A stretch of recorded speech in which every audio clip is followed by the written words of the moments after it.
My parents had a feeling that they would not be able to live any longer in a sort of place where they feel so obstructed, so discriminated against. And so they decided to move to London, to the United Kingdom. During my lifetime there, I did not see any sort of unity of the people together. It's all quite segregated, and people, in order to survive, they segregate from others. Even if you speak amazing British received pronunciation, it doesn't matter, because as soon as people know your cultural background, your ethnical background, their attitude changes. Their attitude changes. I was thinking that we have Russian roots, we speak Russian in the family, and this must be something important for us. And so when I heard all these negative lessons and informations that we received in school, I immediately had some sort of critical thinking. I was like, why are they saying this?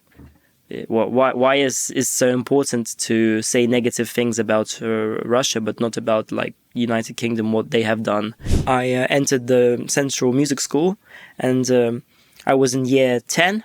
And in Russia, there was the year 10 and year 11 is the final year.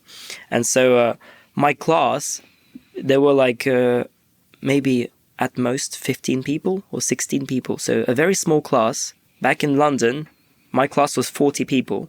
40? 40. Yeah, Ooh, 40 people. I came to Russia to the Sirius Educational Center, named after the star Sirius, not being serious.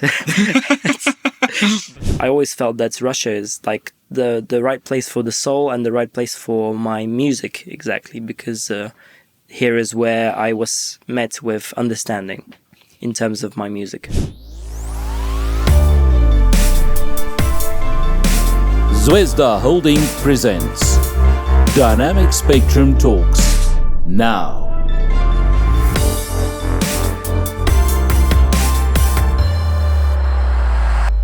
Hello, dear friends. The great Russian cellist Mstislav Rostropovich once said, let me quote, "Music is an instrument that makes our planet one family." And today we'll have a chance to verify the truth of these words. This is Dynamic Spectrum Talks, a podcast, a place where we build bridges between peoples and nations, a place where we try to find commonalities and erase artificially created dividing lines between peoples and nations. My name is Yuri Lindre, and today let me welcome a very interesting guest with the same interesting family story, personal story, Mark Reinsky. He is a violinist, laureate of international competitions, students of Tchaikovsky, Moscow State Conservatory. Mark, hello, nice to meet you. Thank you for having me.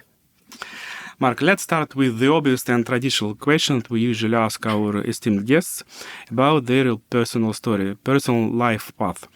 You were born in Great Britain, but you have Russian roots, and when you were 16 years old, or approximately, you decided to completely switch your life path and move from the island, from Great Britain to Russia. Why so? Please tell us more about your family story. I couldn't cope with the rain anymore. This is why. Well, some may say that Russian weather, especially Russian winter, is something also challenging. So rain is moderate or mild problem. Mild, yeah. Well, my story is very much connected to what I do. I'm a musician and I'm a classical violinist. And from a very young age, so from around 6 years old, I decided to start playing. And it was actually my own decision. My parents didn't force me, like with a lot of people. And I decided to play, and I quickly managed to rise very high in terms of technical level. And so my technical level of playing was very much quite high for my age. And this forced me to change schools all the time because I had to change teachers. My old teachers couldn't teach me anymore because they taught me all they could. And at the end of the day, I was struck with a crisis when I didn't know where to go. And the only thing I knew, the only real fact, is that the Russian violin school is the best in the world. And it has the highest level in the world. And that was around when I was 16 to 17 years of age. I decided to move to Russia because I thought that there is no better place to learn the Russian school, if not in Russia. So I decided to move to Moscow, to the Central Music School. But I assume that such decision wasn't an easy one, because you were living in the English-speaking or in a British environment with local culture and a lot of, let's say, stereotypes related to Russia.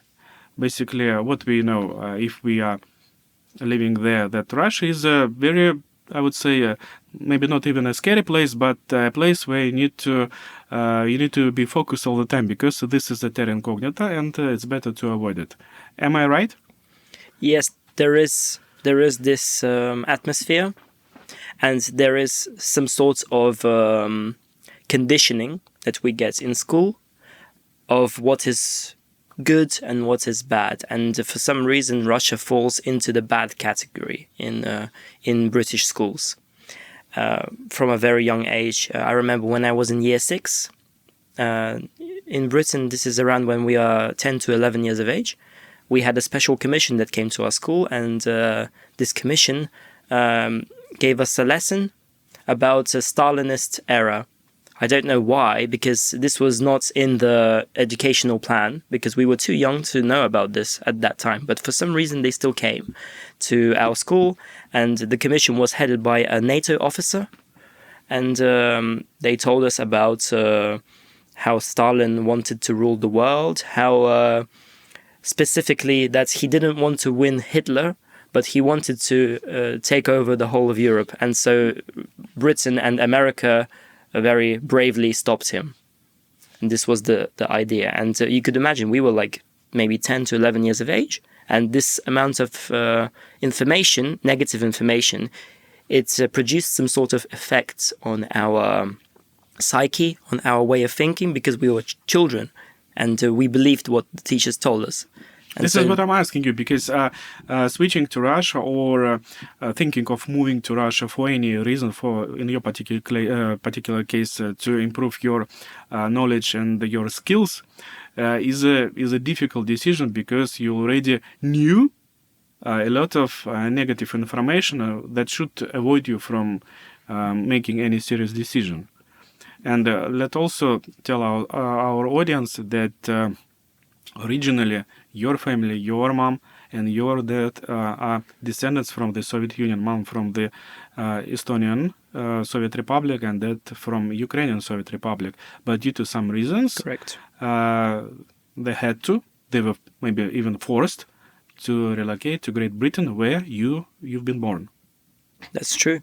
My mother, after the 90s, when the Soviet Union was disillusioned, my parents had to move back to my mother's house in Estonia, and quickly there they were met with a lot of discrimination because of their Russian language and Russian way of thinking, Russian culture. Especially today, it is quite dangerous, I would even say, to be Russian fully in the cultural way of being Russian in Estonia. But at that time, it was already developing very much, and my parents had a feeling that they would not be able to live any longer in a sort of place where they feel so obstructed, so discriminated against. And so they decided to move to London, to the United Kingdom, because at that time it was an attractive place to go to. They were welcoming people that were discriminated against in Estonia, or so we thought that they were. And so that was when I was born in 2001.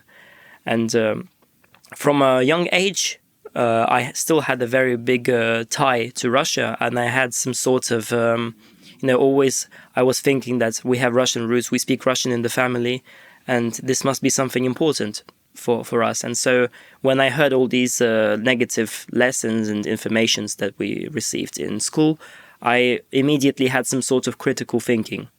I was like, why are they saying this? Why is so important to say negative things about Russia, but not about like United Kingdom, what they have done in their history, or about America, or about any other country, even about Germany, because they didn't say anything negative about Germany in that lesson.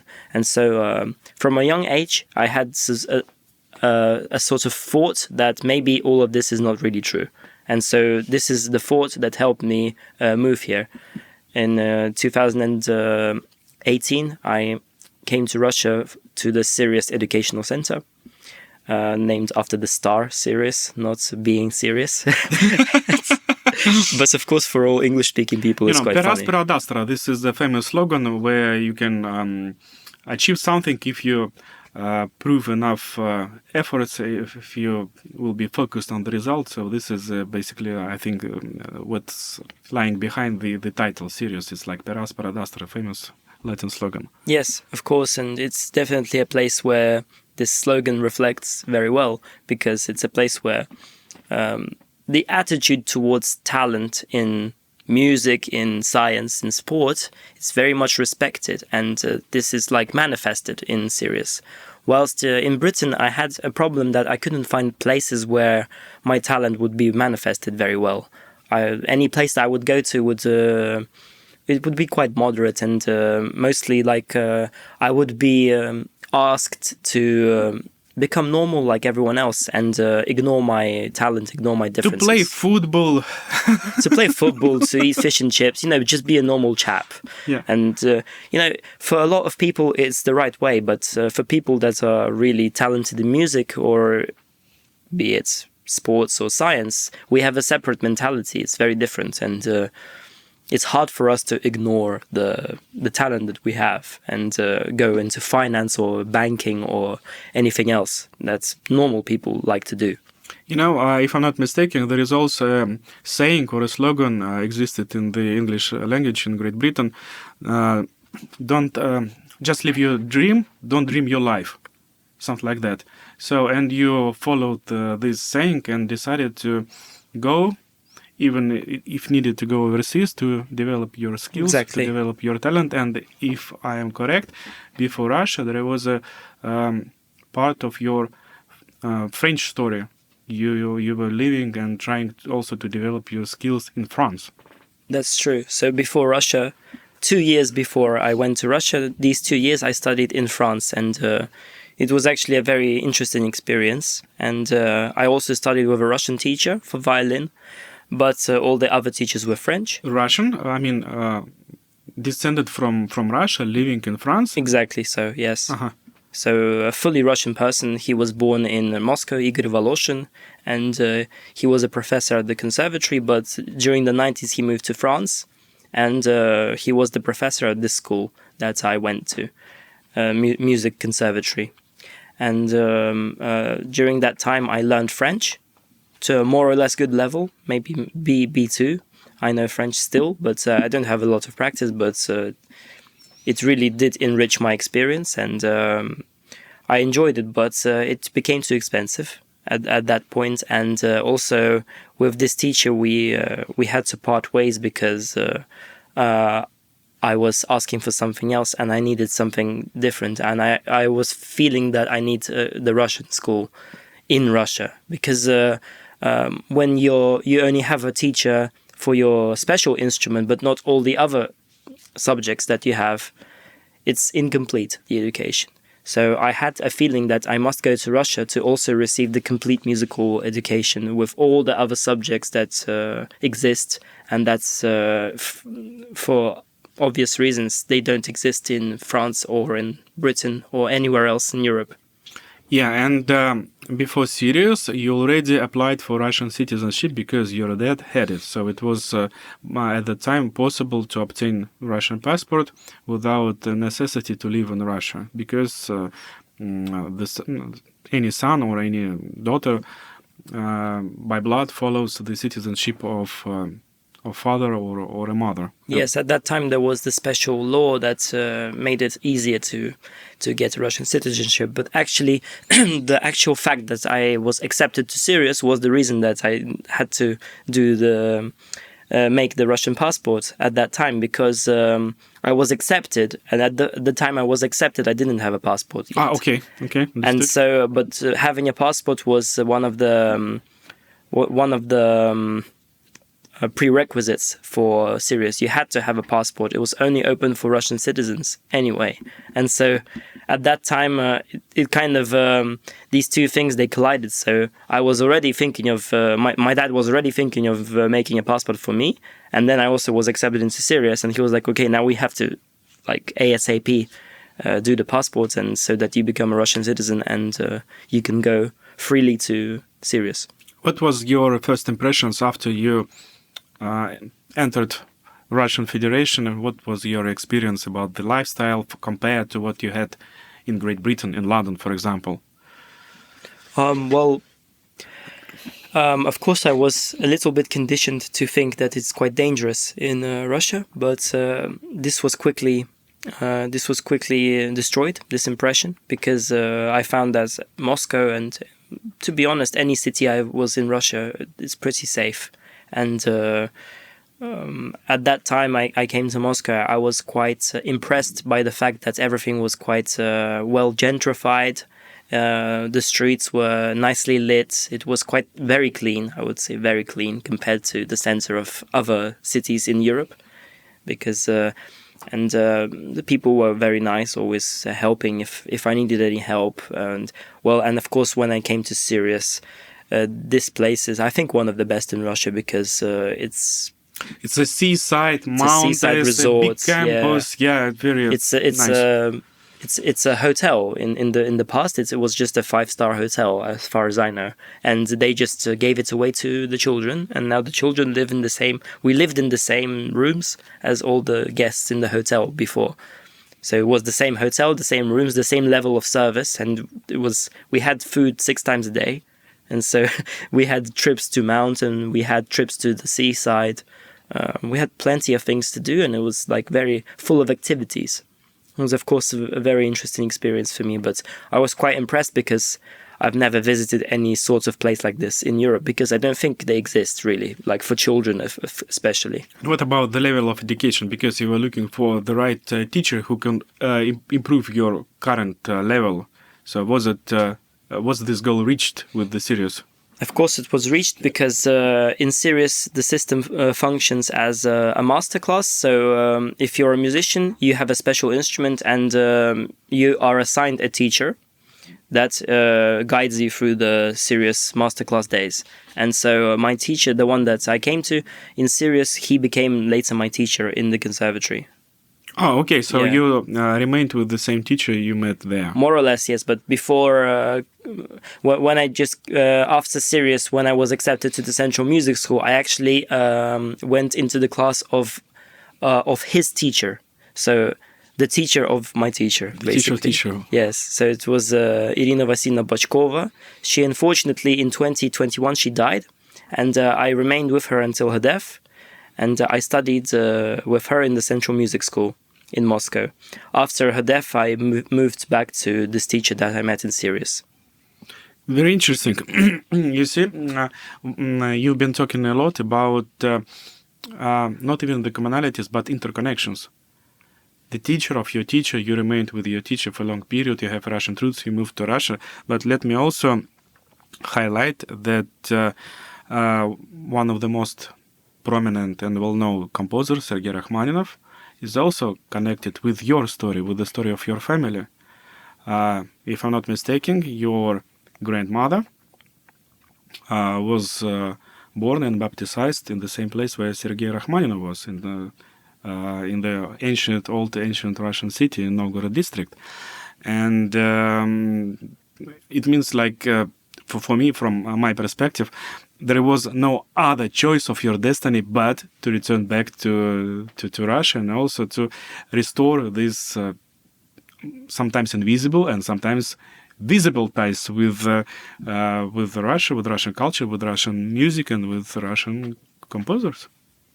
Exactly. So I think I'm sort of compensating the fact that Sergei Rachmaninoff was in a way forced to move away from Russia, and he lived most of his life in Europe, then after that in the USA, but he always wanted to return, and like I have the same story but in reverse. So that's I moved back to Russia, and I fulfilled like his sort of I don't know, like destiny pattern. It's like a circle of life. You know, there was it's a circle of one life. half of the circle made by Rachmaninoff, and you did the other. Yes.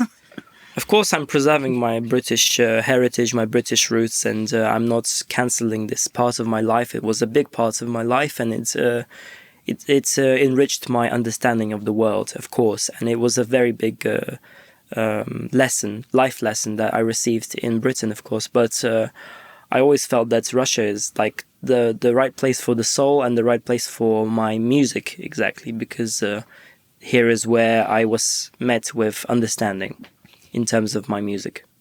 You see, a lot of people, even in Russia, they think that moving into bigger cities, especially the cities located in the West, especially in London, which is considered to be the world capital, not even the Brussels, but London or maybe New York, but at least London in top 3 best cities, like final destination where you need to go to. It's like end of your journey. You need to be there.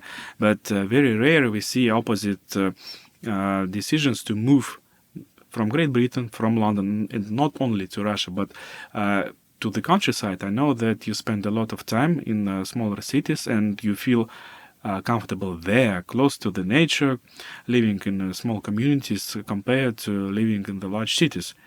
Is it true? Of course. Well, I was born in a massive city. London is a very big city, as big as Moscow, maybe a little smaller. And this, from my childhood, every 30 seconds above my house, there was a plane that was landing to London Heathrow Airport. My whole life, like this is my whole life. I hear these noises. Even back in 2001, when I was just born, and 2003, there was still the Concorde plane. And they were landing very noisy plane. Very noisily all the time. We're walking in the park with my mom is taking me out for a stroll, and this noisy plane, it keeps going. It's always in my mind. So when I came to Staraya Russa, where my grandmother is from and where Sergei Rachmaninoff is ultimately from, also where he was spending a lot of his time, where he was baptized, well, you know, I felt some sort of connection to nature, some sort of connection to earth, because, of course, in a big city, much like in Moscow, it is very hard to, you know, to get the energy and to sort of relax and take your time, not rush anywhere, not stress. And so this was very important. But the difference of perhaps London and Moscow is that in Moscow, if you take an hour or 1.5 hour drive, you can really find like wild nature. Whilst in Britain, there is barely any wild nature around London. It's always just parks and like probably you will get only the seaside from the left to the right to the bottom, because it's still a small country. Yeah, small country, and there's not much wild nature left because it's a small country and there's a lot of people for a small country. And so this was quite important in Russia. It's a place where you can really top up your energy when you need it. Please tell me this very funny story about no-go area in the East London where you wanted to buy some coat, because usually, according to the mainstream media, Russia has a lot of no-go areas, even the big cities, but the West seems to be much more safer and better. But your personal story sometimes tells opposite, because there are currently a lot of places where actually you need to avoid in order to feel comfortable. So if you're rich enough, if you grew up in a wealthy family, you can live in decent conditions and do not see the ordinary life of ordinary European citizens. But ordinary life of ordinary European citizen is a bit different towards we see in the mainstream media. That is correct. The story was quite amusing, because we found a Pakistani seller that had a very nice coat, and we decided to buy this coat. and from a marketplace website on Facebook, and we contacted this person, and he invited us to come to his home to collect the coat. And so his home was located in East London, in a place called East Ham, and East Ham is arguably considered a no-go zone because it's full of criminality.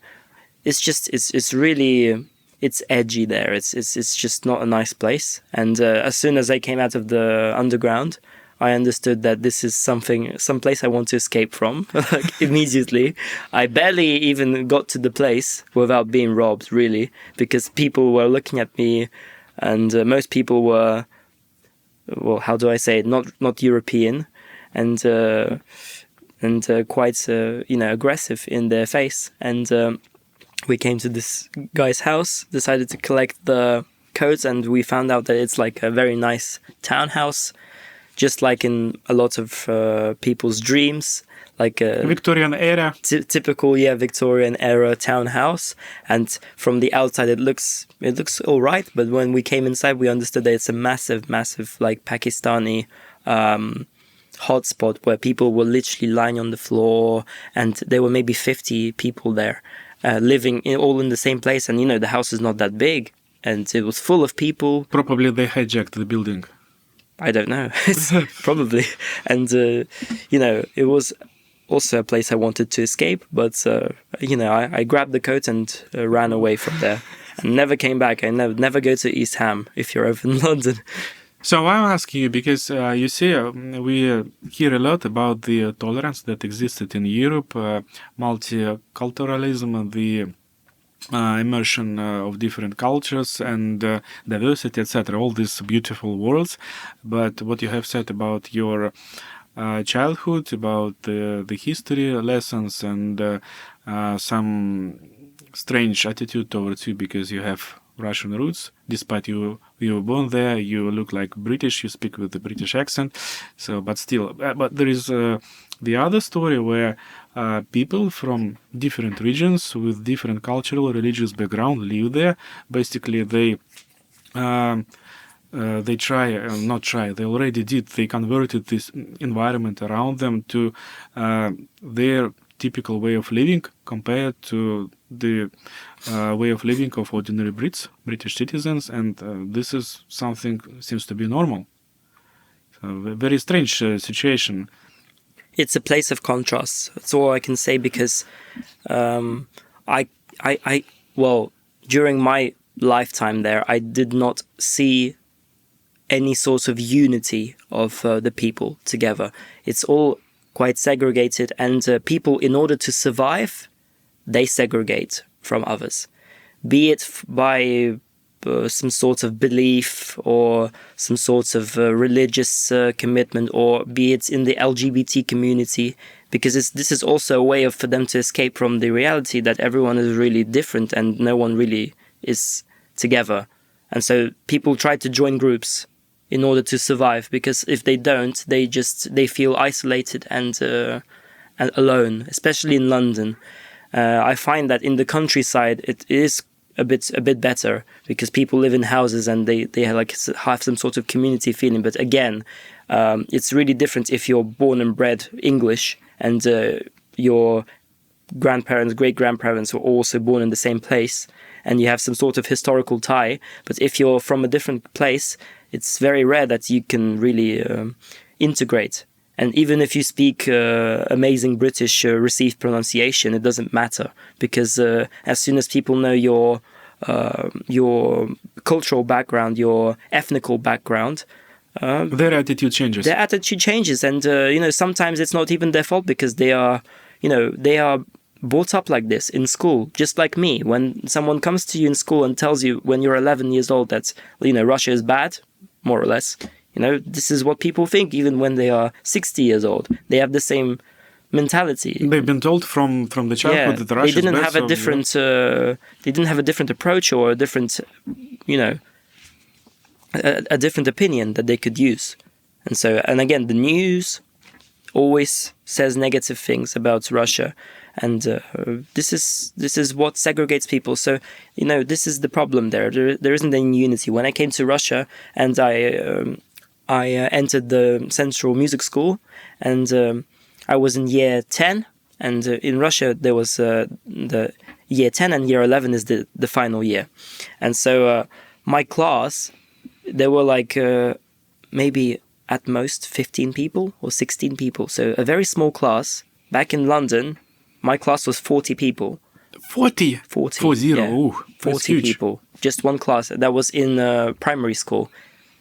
And so when I came here, it was 16 people. And despite that, we had 2 people from Kazakhstan, 3 people from China. Maybe one person was from like some sort of Arabic country. I don't remember because I'm not in contact anymore.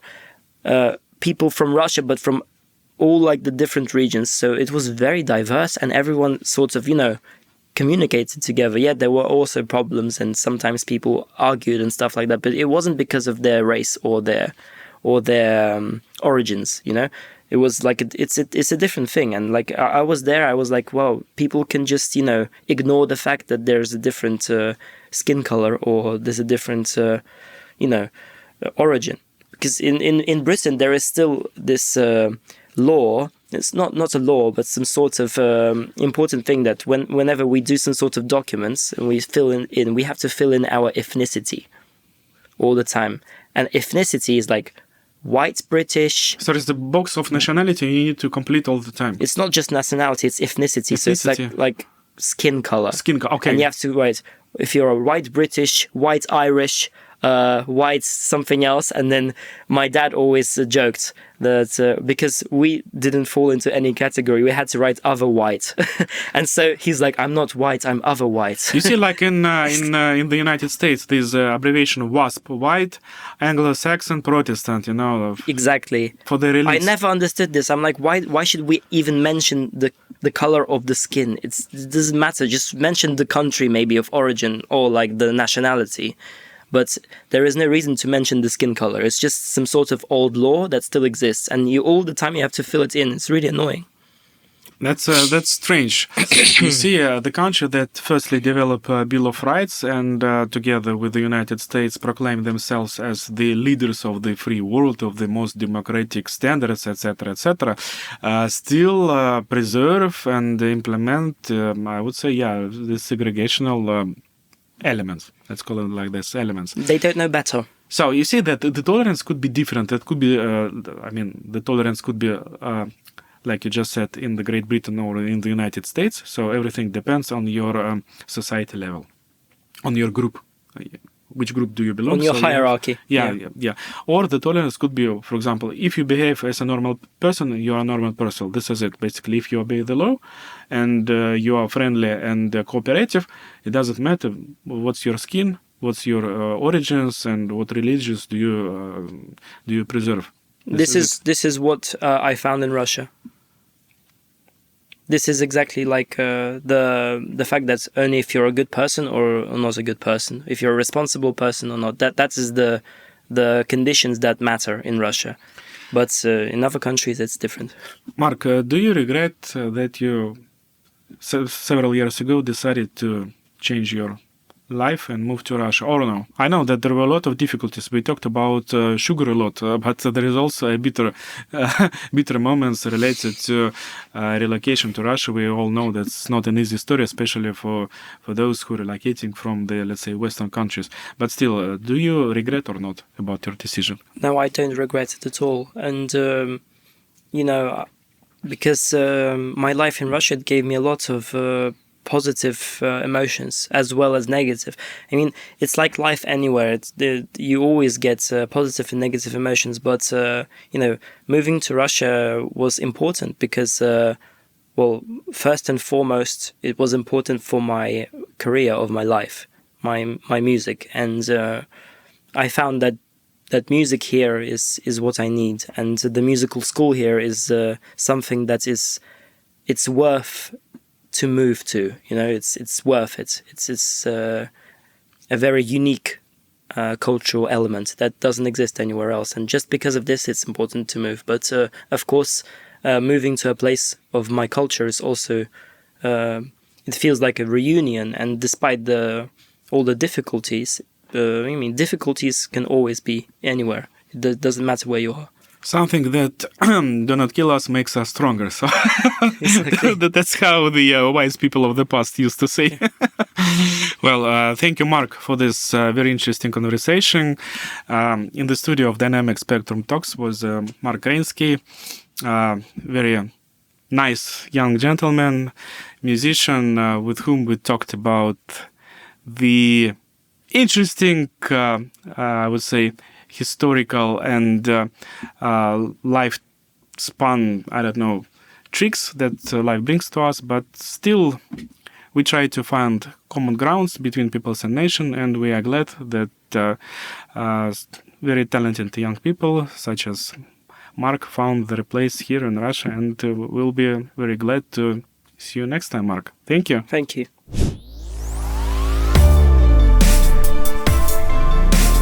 Zvezda Holding presents Dynamic Spectrum Talks now.